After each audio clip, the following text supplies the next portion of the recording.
IIRM, creating leaders, augmenting industry needs.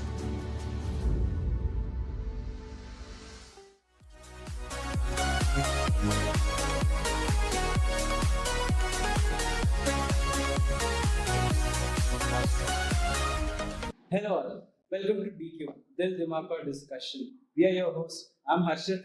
And my name is Atul. And before we jump into today's episode, I'd like to first thank all the audience for the support that they have shown in our previous episode. Your support means a lot to us. And okay, now let's move on to today's episode. And for today's episode, we have one of the most esteemed guests on this podcast, that is Dr. Roop Kumar Sir. Thank you for being here, sir. And I'd like to hand over it to Ahil to explain about Roop Kumar Sir. Yes, Sir is a very seasoned professional, and Sir has started his career from the University of Andhra and moved to pursue his PhD from the University of Mumbai, where also to talk about Sir's corporate career, Sir has started his LIC career from regional manager to becoming a CRO at SBI. Sir has actually been a pillar in the risk management journey, and I would like to welcome you to our podcast. Thank you for being here with us today, sir. So, to directly get into it, sir, you were a part of RIMS team. Yeah. Okay, in which we actually secured third rank in the risk management case study organized by RIMS Spencer.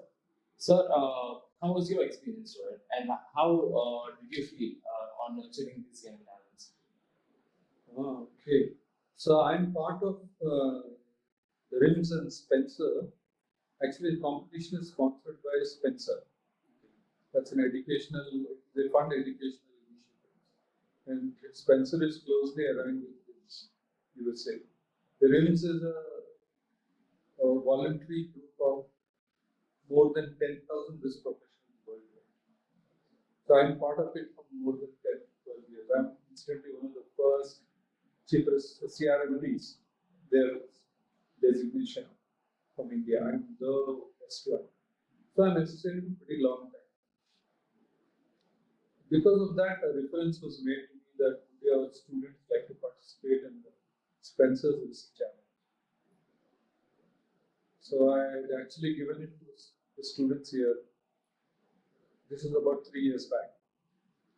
And very frankly, since before, not a single Indian team ever qualified in Spencer's risk management challenge. And but our students lived up to their expectation. There were 37 universities which were competing, and I was really very happy when our first team, which came from this college, they qualified in top 10. And then we went San Diego, and there among the top 10 we became top 3. Okay, and from top 3 we became the number 1. So we were the first Indian team ever to qualify and qualified in number 1 spot. So that was really fantastic among 37 universities. The second year again we created another team. This time the competition was more tough, 67. 67 universities worldwide. Worldwide, it's not. And again, this time also we qualified in top 10. Then we went to Chicago this time. The team and I went to Chicago, and we qualified in top 3. We were third position. So this college could produce 2 teams which are world class. So to think that only IITs and IIMs can do well is a fallacy. It needs willpower. Indian student quality is pretty good. They only need and they only need motivation. Nothing more. This is my opinion, and our teams are as good as any in the world. Very proud of them. Sir, I very much. I mean, you mentioned about people other than IITs and IIMs are also great. I very much agree with you on that. I mean, these institutes definitely give them a brand name and exposure, but I believe that there is a lot of talent that is hidden. So sometimes, many a times, these talent may not be recognized. Absolutely.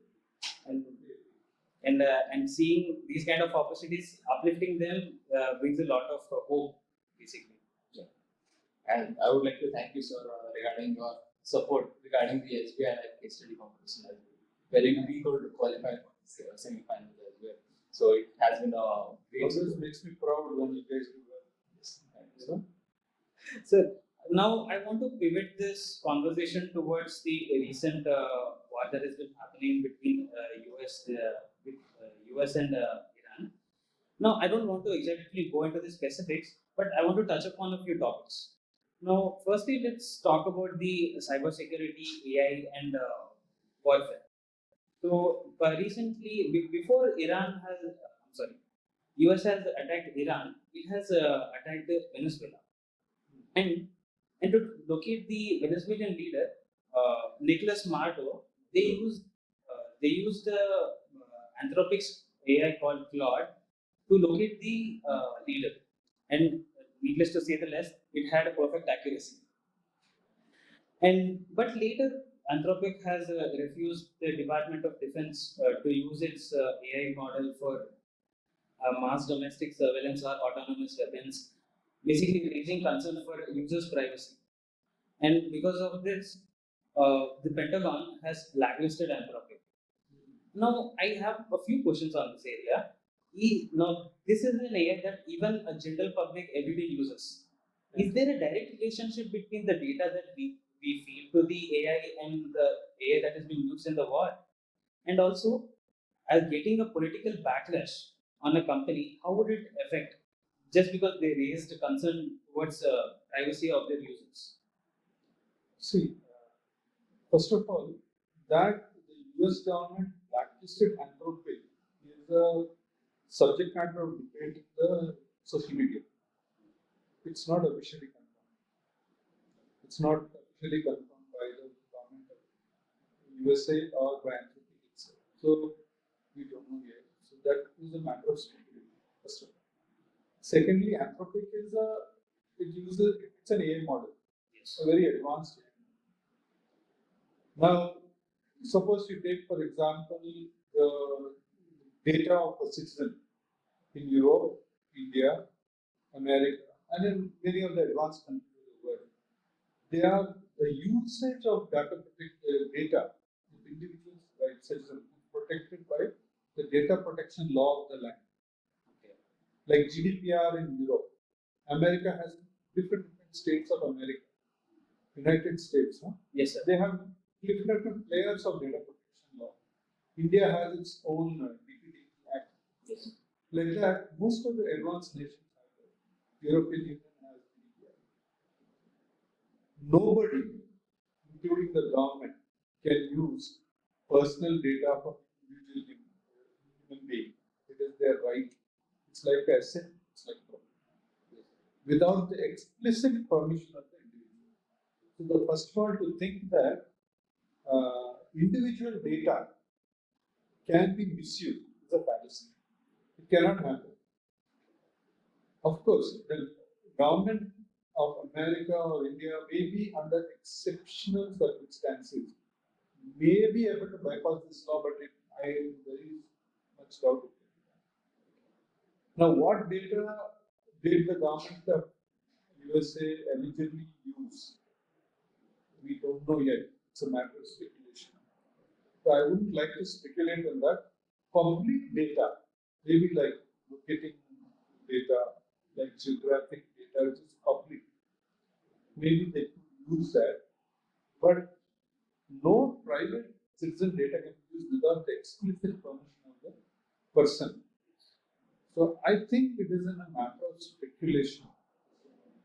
And if there is any anxiety of individuals that they will be misused, I think that may be unfounded, and also there are citizen rights to usage of credentials. So I don't think that individual citizens will be badly affected. So this is one aspect.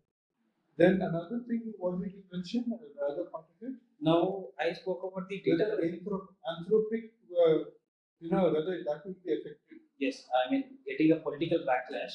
Yeah. How would it be in an enterprise risk management?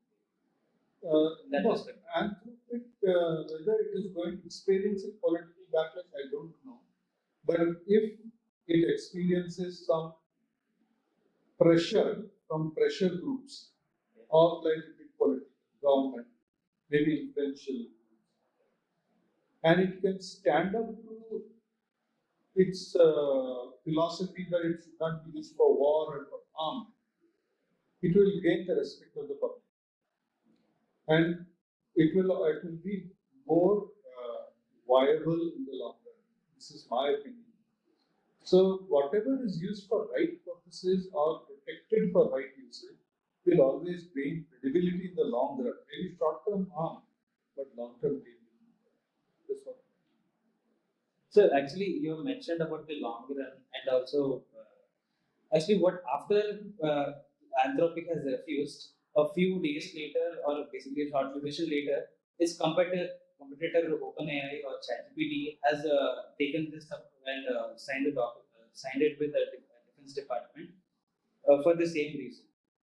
So how would you comment on that? See, artificial intelligence targeting data, geographic data, can be, these are public domain data. It's not private data. Now, I'm very sure that Google or Microsoft or anybody cannot sign an agreement signing away your rights and my rights. They cannot do that. So it's against the law of the land, fundamentally. They can probably put at the disposal of a government or anybody some software enhancement, some software facilitation to use some public data. It doesn't matter. Now suppose I create a program which is used for war, and you create a program which is used for public good. You will gain the reputation. Yes, I may gain the immediate money, but you will gain the reputation. So what do you want as a developer is what.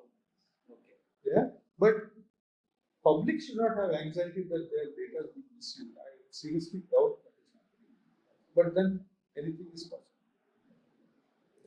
And when we talk about climate risk, okay, and we see that there has been a rising temperatures and also like carbon emissions.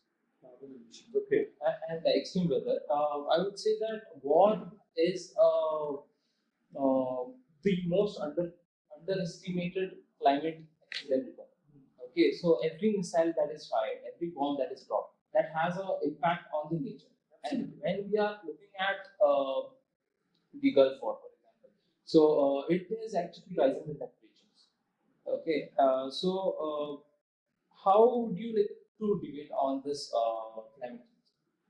First of all, I don't know if there's any evidence that directly correlates use of war with global temperature rise. Is there a correlation? Did you find any studies like that? Yes. Study as in since we have seen Is it a hypothesis? it is a hypothesis. I mean There is no evidence. Is there any evidence or papers written on this topic? Evidence as such is we have not come across any evidence, but we wanted to see how would there be a correlation of sort with your expertise, if so, there is a correlation. How would it impact the climate? And also, I mean, now we are seeing with the Gulf War, there are so many oil refineries which are being blasted, and even use of these ballistic missiles, the carbon emission also will be really high because of the fuel consumption of it. So how would it impact the climate if it has an impact? See, first of all, there is a thing called the Kyoto Protocol, KYO, Kyoto Protocol, where a country is not obliged to declare the effects of war while the war is going on. Maybe post of that, you can do a study. So there are some obligations, some privileges which are there. So that is one of the reasons why you are not getting this data in the public domain. That's why I asked you, is there any study? You're not going to have it because no government declares. The problem here that you can see is that there is no evidence that can be brought to establish or negate this because the governments don't declare it. The countries at war, they're not declaring it. Or secondly, an investigator or a researcher is not able to go to the war zone to declare its identity. So these are the two reasons why data is lacking. But prima facie, as you can see, they are destroying the flora, they're destroying fauna, they're destroying forests. There is a lot of destruction of buildings, a lot of fires are being generated, a lot of poisonous chemicals and acrid chemicals and all are being liberated. A lot of fuel is being burned. Okay, so it is this. The general consensus is war is one of the most polluting things that is happening on the planet. But it's very unfortunate that nobody is talking about it, including at the UN General Assembly or including by the climate researchers. Nobody is talking about it. It's a surprising fact. I think because now we've seen continuous running wars happening from almost 8 years. This is a topic which has to be discussed, and it's a topic which needs to be investigated. I'm totally in favor of that. And nobody's talking about what is the floral wealth that is destroyed, the fauna that is being destroyed, the wild animals that have been destroyed, the forests that have been destroyed, the human suffering that is there. Nobody is talking about it. So it is a point of discussion. But unfortunately, we don't have evidence to back a direct correlation between global warming and war per se. We are not able to have any evidence to correlate because evidence is suppressed. Evidence is not being forthcoming. This is the problem. But prima facie, it looks like there's a link. But global warming is another thing very interesting. Global warming is the net cumulative increase in temperature. That goes very slowly. A war may continue for 4 years. Global warming increases in 10 decades. It increases in decades. So there are other collaterals which are happening simultaneously. Pollution, methane, okay? And then the use of hydrocarbons, okay? So those may be having a net effect which is higher. And this could be contributing but not so significant. But then I am not able to have any evidence. But definitely prima facie good service will be the Talking about America, I think recently America has released a statement of not a statement, but a threat to leave NATO. Yeah, maybe. Yeah. So, it is it is one of the largest security diameter pulling back from a 75-year-old relationship that they are having with NATO. So, how would it reprise the risk of the entire world? How will it? Reprise the risk of the entire world. So we are thinking that the world as a whole becomes more insecure. NATO. First of all, let us look at the origin of NATO. Why NATO was formed in the first place? North Atlantic Treaty Organization. This was taken in the decision was taken in the era of the Cold War, when hegemonic powers. It was not even a multilateral.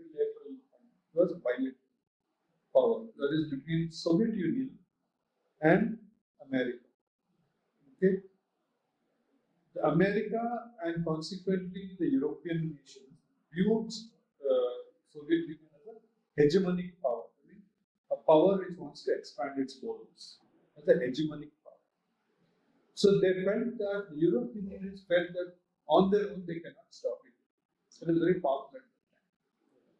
So they created a thing called NATO with the most powerful nation backing America.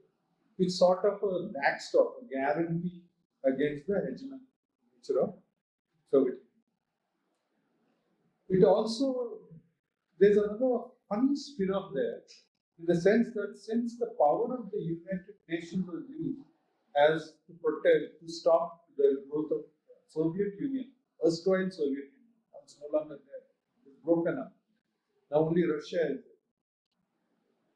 there.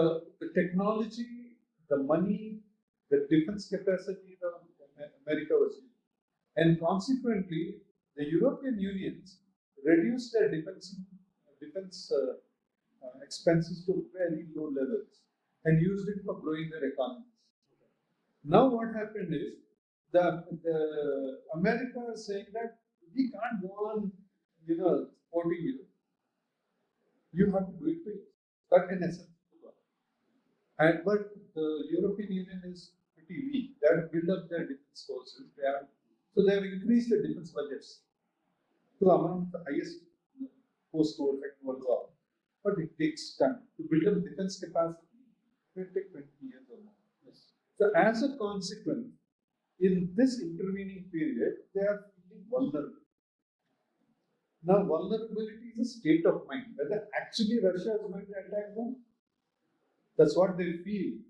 But they were built NATO against the Soviet Union, So it's a state of, and whether it weakens everything as a whole, I really don't know. Because whether Russia has hegemonic ambitions, we don't know.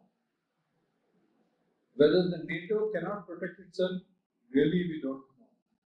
As long as Big Brother was backing me, I'm feeling comfortable. When he steps out, you feel uncomfortable for a little while. Then you build your own strength. So I don't think that the world as a whole is weakened. It is only purely a European phenomenon. Now, whether NATO is there or not there, it doesn't really matter to India, to China, to Asia, to Africa, which constitutes 3/4 of the world. It only matters to some European nations, not only to all. So I don't think it really weakens the world. It only builds a little bit of insecurity in Europe, and that will get rectified. This is what I feel. I don't think of it as much of a challenge. Yeah? I mean, that is one perspective, but now looking at how you said, it starts to make more sense. Because at the end of the day, it is actually, I mean, the chances are there, but at the same point, it's not like they are not going to attack. So it's a point of vulnerability. See, like, there's a fight happening in the neighbor's house. Doesn't really affect you. Yes. Yeah, then you have your own problem. Yes. Like India has its own problem. For example, you take it from Indian perspective. How does it matter to India whether there's NATO there or not there? Doesn't matter at all. Or an African nation like South Africa, for example, or Zimbabwe, for example. How does it matter to them? How does it matter to China? It doesn't matter. It matters to European nations, to certain nations. They will find alternatives. I'm optimistic. It is always great to be you're optimistic. Yeah, it will not destabilize the world, I'm very sure. Yeah. Sir, now that we have spoken about America leading into the world, now I want to talk a little bit about actual war strategies. War strategy. War strategy. Okay. So this is a strategy that is actually happening right now. So now I want to talk about the interceptors and the drones that. Technology. Yeah. Now, I don't want to talk about technology. I want to talk from a cost perspective. Okay. Cost perspective. So the interceptor, we had interceptor missile, which is made by America. It cost approximately $15 million, and the Shahid missile or the interceptor cost approximately 20 to 30,000 US dollars. The cost is very large. The gap is very big. now Iran is able to fight back with America with this cheaper missiles, sorry, drones. Now it is costing more for America to attack, while on the other hand, it is Iran is able to fight back with ample amount of missiles because it's lower cost. Now, how can America tackle this situation, or I mean, in a strategic point of view, how can they approach it?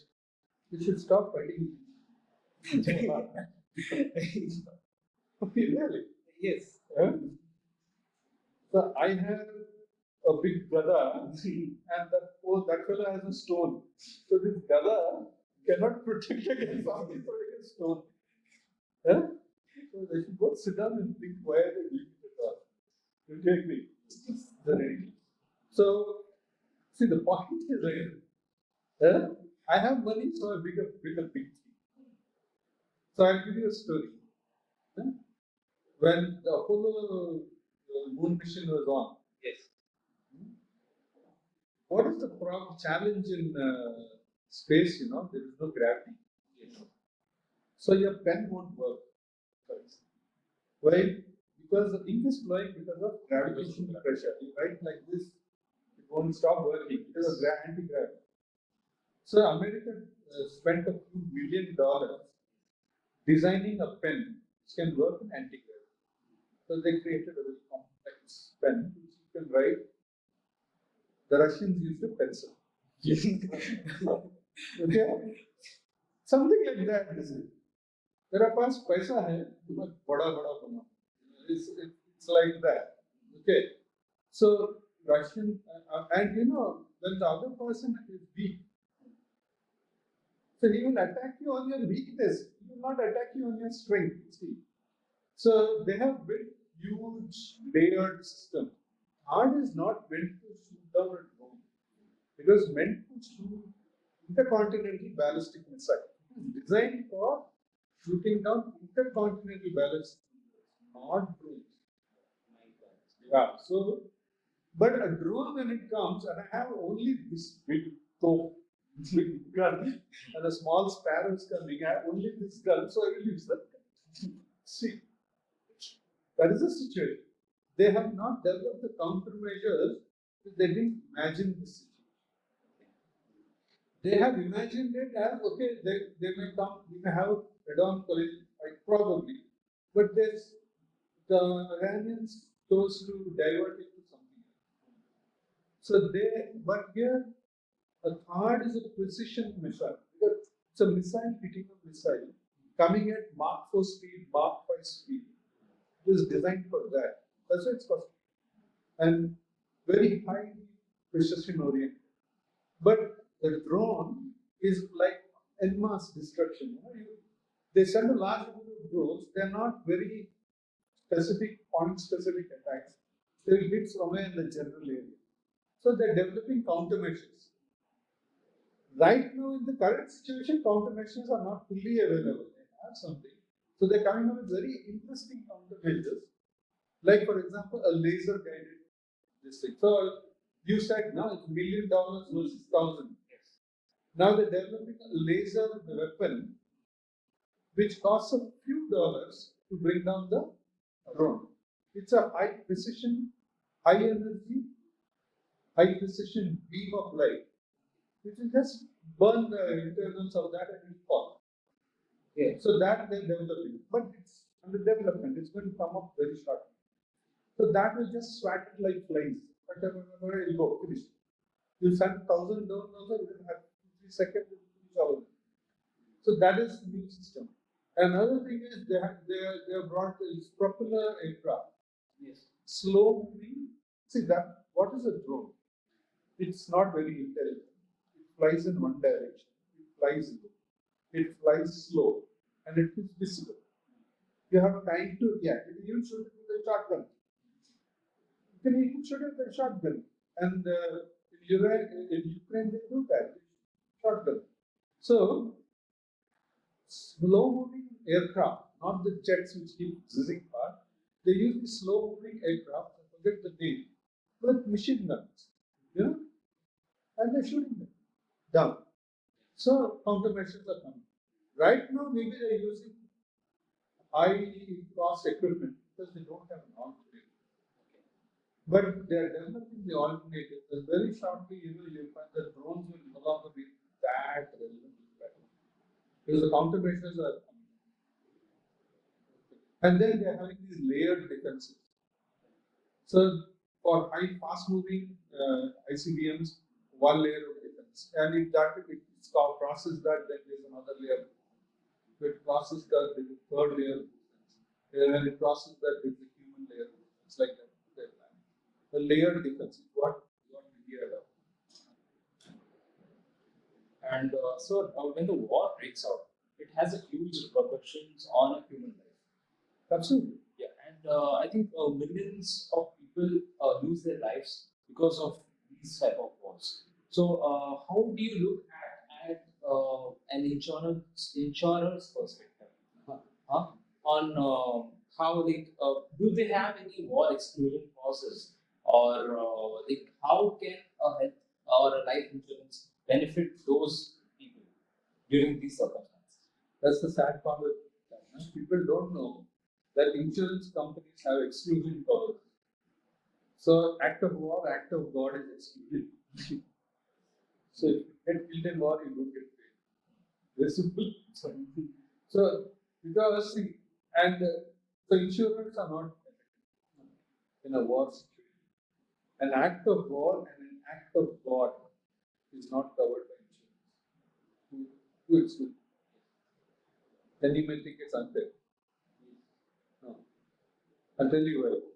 Insurance is the law of probability. Now, if you take life insurance, if there are 1,000 people, the probability of death in 1,000 people is maybe 2 per 1,000, 1 per 1,000.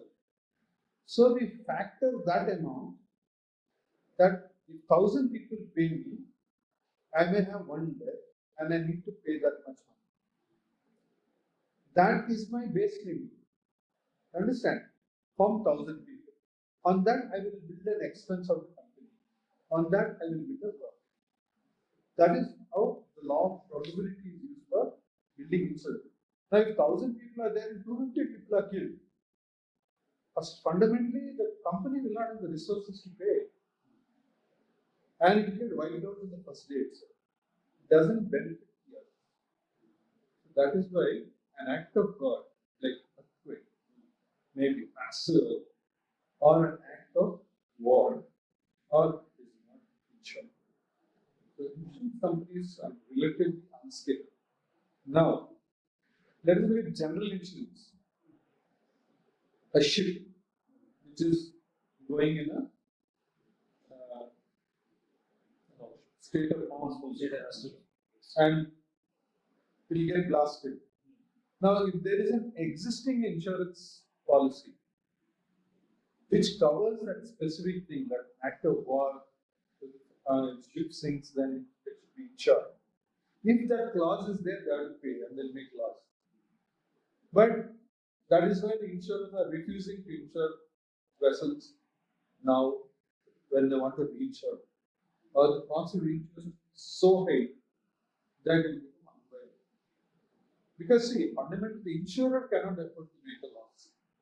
Because an insurance company is created by a set of investors. They cannot have a loss. So such huge, large losses are generally absorbed by the government. That's how it is. That is great, sir. Now, I mean, as you have mentioned about this, even about the ships that is going to state of Hormuz. So, I want to talk a little bit about this topic also. Now, on the initial days of the outbreak of this war, and Iran has closed the Strait of Hormuz. Now, we had India actually had talks with Iran about to let the Indian ships through the Strait of Hormuz. Correct. But when the government itself has agreed to allow these ships, but when they're traveling through the Strait of Hormuz, they were again bombed. The Indian ship. Yes. Maybe one. I okay. Most of them were allowed through. Yes, many of them were allowed through, but the first ship was bombed. Now, when the government of a country is giving their word that we will allow, and after saying that they want one for sure. Now, how would be the credibility of the government when they're not able to keep up their own word? Which government? Iran. Iranian government. Yes. First of all, in Iran, is there a government? Think about it. All the people get together for discussion, you finish off all of them. Then they try to elect a second group to finish off all of them. So who is actually in charge? Please understand. You don't have the top leadership. 3 layers of top leadership have been wiped out. So who is actually acting on this? The persons who are acting on this are the third rung or the fourth rung. So there is inconsistency about it. So there is nobody on top to enforce any international agreement. So maybe India is negotiating with 2 or 3 actors in managing. So that is the reason why this. There is no legal government in Iran right now. That's the point. Okay, sir. Thank you so much for the discussion and thank you for being here today. We have spoken on many topics on starting from cybersecurity, AI, warfare strategy, a lot. And would you like to take a moment to say something, the topic or something that we haven't touched upon today? Maybe? Yeah, like you are young students. I think you should think about what you all should do for your future. No? So most of the routine jobs are going to be taken by AI. Then what will you do? Huh? We revert back to the खेती. no, the books. The books are one of the major sources of knowledge.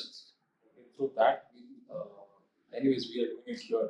And insurance is one of the evergreen sectors in which the knowledge is like transferred from one individual to another, and it has been sustained through this particular act. So I would say that books are part and knowledge is part.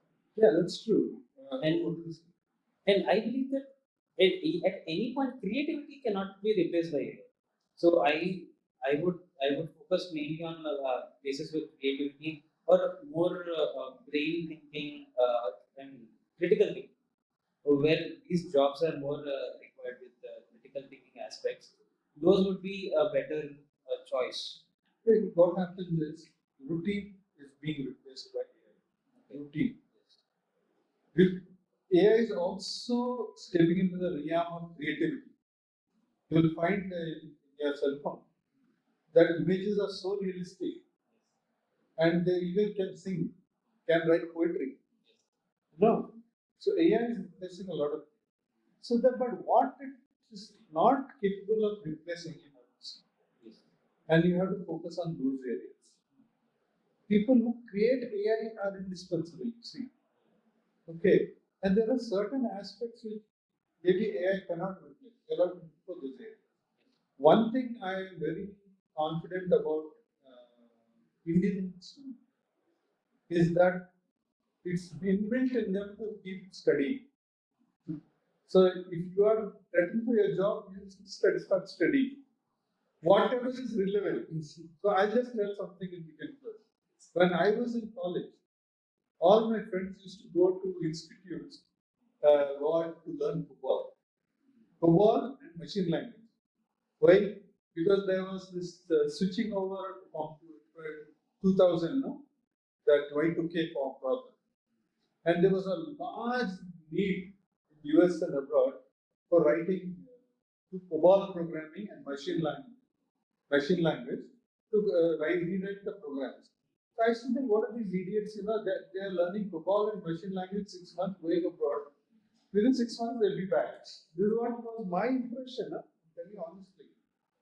I found to my great surprise that none of my friends came back. They went there and they learned Hadoop. Huh?